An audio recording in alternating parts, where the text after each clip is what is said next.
এখানে পদ্ম গাছগুলো কেটে দেওয়ার পরে আবার গতকাল বৃষ্টি হয়েছে, আরো সুন্দর সুন্দর ডালপালা বেরোচ্ছে।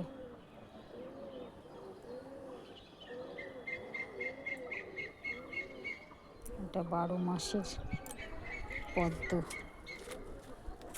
আর এখানে আছে হলুদ পদ্ম।